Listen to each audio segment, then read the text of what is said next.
안녕하세요. 김유갑의 경제부동산입니다. 더 좋은 방송을 하도록 구독, 좋아요, 댓글 알림 부탁드립니다.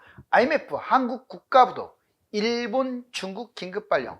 IMF가 환율 불안으로 인한 자본금 유출, 가계부채와 부동산 거품 붕괴, PF 연체율로 인한 건설사와 이금융권 부실로 국가부도를 또 경고하고 나섰습니다. 더군다나 러시아 우크라이나 전쟁과 이스라엘 팔레스타인 전쟁으로 유가, 물가, 금리 급등이 지속되는 상황에서 중국과 대만 전쟁도 우려되는 대목입니다. 무디스는 한국 금융권의 신용 등급을 무더기로 강등하였으며 한국은행도 경제 위기를 경계할 정도입니다. 유료 상담은 010-2616-6276 제가 직접 매수타이밍과 입지를 전해드립니다. 지금 바로 전화 주십시오. IMF 한국 국가부도 일본, 중국 긴급 발령. 지금 상당히 위험한 상황이에요. 97년 2024년인데 어떻습니까? 이때 IMF 때 정말로 허리띠를 졸라매고 금모으기까지 했는데, 자, IMF 한국 국가부도 위기를 대략 6가지 정도로 지금 계속 쏟아내고 있어요. 한국 아시아에서 가장 위험하다. 제2 IMF 경고 쏟아지는 이유, 지금 매일경제에서 터뜨리는 건데, 자, IMF 먼저 투자 자본금이 계속 빠져나간다 이거죠. 이거는 우리나라가 지금은 흑자로 돌아섰지만 오랫동안 경제가 안 좋았어요. 성장률도 그렇고 적자국. 그러니 경제 수출입으로 먹고 사는 나라가 이 모양 이 꼴이니까 더 그러는 거죠. 부동산 거품 위기, 우리나라 집값 거품이 심하다는 건 다 아실 거예요. 중국 다음으로 심각. 그래서 이런 문제가 터지고, 세 번째, 집값 거품 취약이 지금 폭발하고 있는 중이에요. 예를 들자면 PF 연체율, 이게 바로 건설사와 이금융권 둘 다 아주 취약한 연계고리 있잖아요. 이 연계고리가 끊겨지면 터지는 거예요. 한미 금리차도 세다는 것도 이것도 문제예요. 차라리 좀 금리차가 바짝 붙으면 우리나라가 상황에 따라서 금리 인하를 할 수도 있는데 지금은 그럴 처지도 못 돼요. 대외 의존도가 높죠. 또 수출입이 주가 되는 거예요. 환율도 지금 상당히 안 좋아요. 거의 1,400을 넘나든다는 것은요, 여차하면 확 위로 치솟는다는 거거든요. 가계부채도 최대입니다. 금융부실 확대가 우려되는 대목이죠.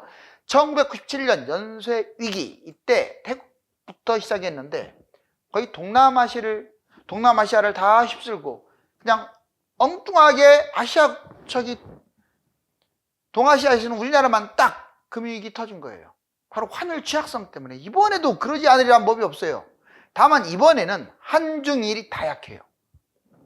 이번에 전쟁 확대는 바로 이 과정을 겪을 거예요. 유가, 물가, 금리. 이 유가가 뛸 거죠. 왜? 특히 28 전쟁 같은 경우는 지금 유가에 지금 지대한 영향을 주고 있어요. 지금 잠깐 소강 상태지만 또 언제 폭등할지 몰라요. 물가가 그러면 가라앉지 않을 거고, 그럼 금리는 계속 고금리 긴축 정책을 쓸 수밖에 없고, 그러면 경제 침체, 이렇게 악순환의 수레바퀴가 반복되는 거죠. 중국은 24일 날 대만 침공, 마침내 중국도 야욕을 드러내요. 자, 이걸 가정한 이틀째 대만 토의훈련.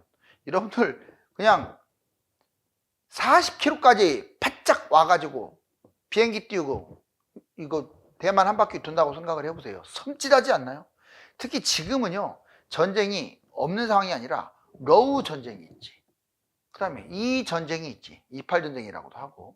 자, 거기에다가 중국 하나 전쟁이 더 터진다고. 북한도 설레발 칠 수 있어요. 여기 보세요.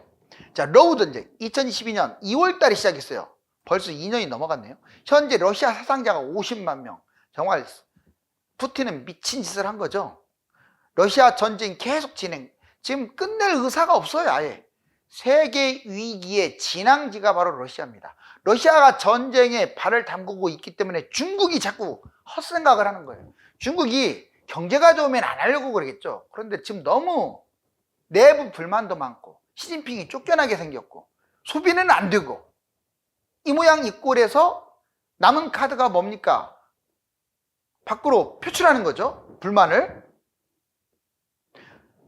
미국, 우크라이나. 근데 미국도 가만히 안 있습니다. 우크라이나 지원하는데 러시아 본토를 타격할 만한 강력한 공격 무기를 지원하겠다라고 했죠. 그러니까 이거 잘못했다가는 제3차 세계대전의 서구가 아니냐. 자, 28 전쟁. 이스라엘, 팔레스타인 2023년 10월 달에 시작을 했는데 벌써 7개월.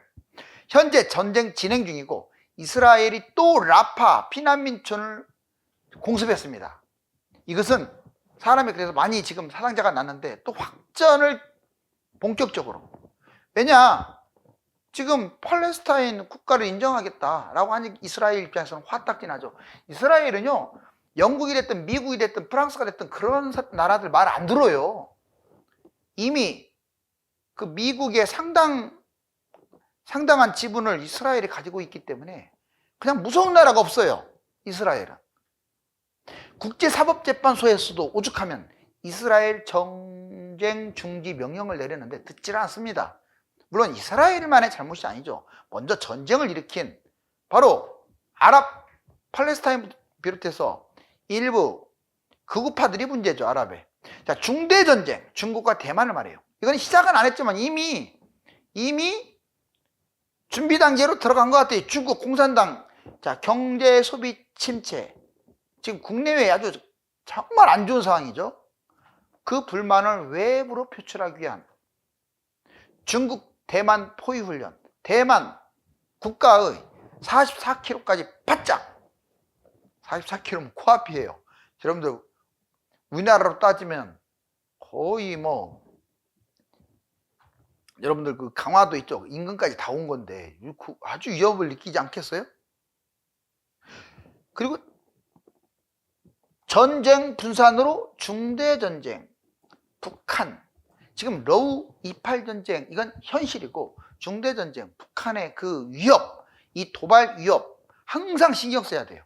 무디스는 여기에 엎친 데 덮친 격으로 우는 아이 뺨 때리듯이 한국 시중은행 신용등급을 그냥 강등시켜버렸습니다. 물론 좀 됐어요. 근데 또 부정적이에요. 자, 무디스 한국 신용등급 전망 부정적으로 하향, 무디스 부정 하향, 신용등급 전망 안정적에서 부정적. 이게 방향성이 중요한 거예요. 많이 하락시킨 게 중요한 게 아니라 그냥 방향만, 이게 안 좋은 쪽으로 방향 바뀌면요 우두두두 떨어질 수가 있어요. 한국은행들의 영업 환경, 건전성, 수익성이 상당히 안 좋다. 악화. 특히 PF 문제가 심각하죠. 연체하고. 대출 경쟁 심화. 연체율 0.5%로 올라갔고 PF에다가 일부 1금융권 ELS. 자, 연체 PF, 은행 위기. 특히 지방은행, 인터넷은행 연체율 상승폭이 심각합니다. 그리고 증권사, 캐피탈, 저축은행, 브릿지론, 특히 브릿지론에 대한 본 PF도 하기 전에 빚을 지고 건설을 하는 거예요. 남의 돈으로 지금까지 이렇게 해왔어요. 브릿지론 부담이 지금 가중. 이것도 이자가 많기는 여러분들 20%까지. 비금융기업 신용도 하향, 건설업 PF 위기. 이래서 이런 사건이 터지는 거죠. 부동산 위험 노출이 지금 상당합니다. 한국은행 부동산 익스포저 테일 리스크가 지금 발생한 상황이고요. 익스포저 은행 대출의 40% 중반이 위험 수위다. 즉 대출받은 40%가 뻥 하고 터질 수 있는 그런 위험한 대출이다. 고금리, 금리도 지금 높죠. 이제 공식적인 금리 인하가 돼야 하는데 아직 공식적으로 되지 않았어요. 그러다 보니까 고금리 유지하는데 부동산 경기 장기 약세로 지금 리스크가 상당히 큰 상황이에요. 자, 이번에는 우리나라 국내에서도 명색이 지금 자기가 자기 나라를 경고한다. 얼마나 심각하면 한국은행이 좀 그 짝이죠. 영끌 다주택 파산할 수 있다. 신용위험, 연체 확대, 이걸 한국은행이 지금 경고하고 있어요. 소상공인 파산 지금 실제로 엄청나게 장사만 했다면 무너지고요. 더군다나 우리나라가 거의 30에서 40% 사이나 돼요. 뭐가? 소상공인이요. 지금 OECD 1위입니다. 압도적 1위. 장사하시는 분들이. 안 되면 장사하는 거예요. 그러니 1년을 못 버텨요. 1년도 못 버티고 인테리어 잔뜩 돈 들어가가지고 다 까먹고.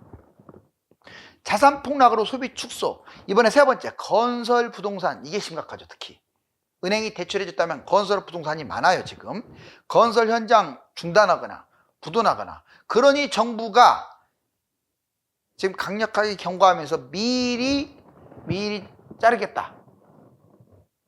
이금융권 파산, 지금까지는 은행에 대해서는 후회했어요. 왜? 은행 특성상 전염이 있거든요.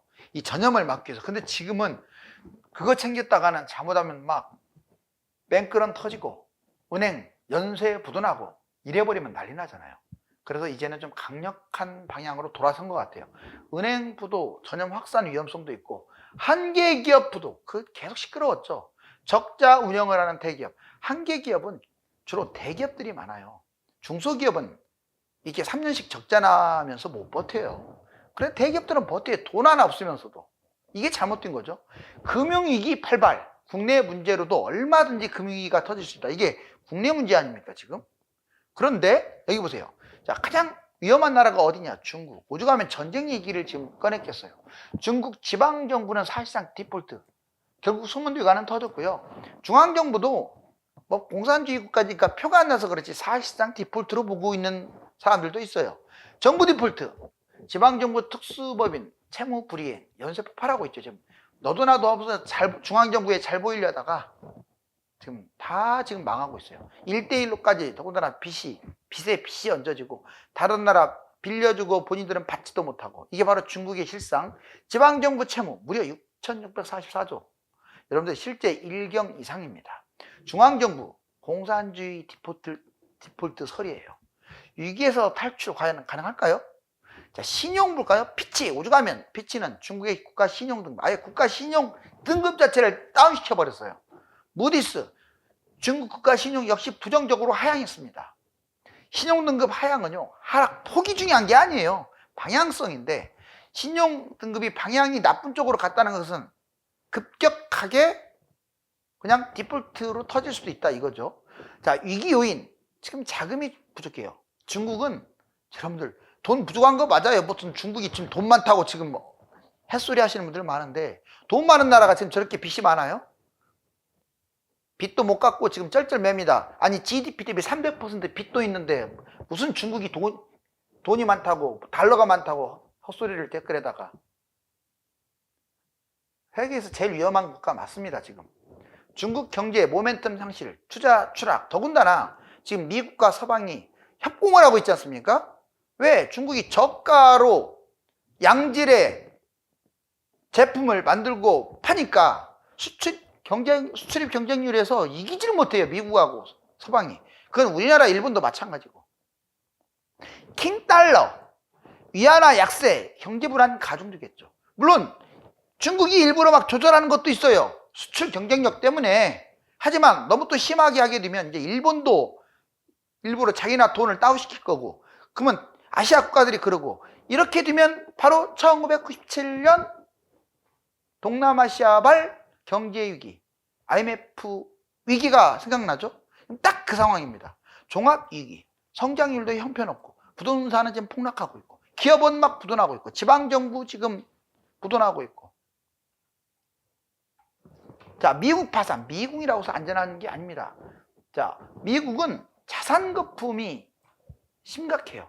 어떤 면으로는 중국보다 훨씬 더 위험해요, 지금. 미국 사실상 파산, 이거 내가 한 말이 아닙니다. 주간조선이에요. 자, 비트코인, 금의 투자. 여러분들 금값이 뛰면 뛸수록 미국이란 나라는 위험하다 이렇게 보시면 돼요.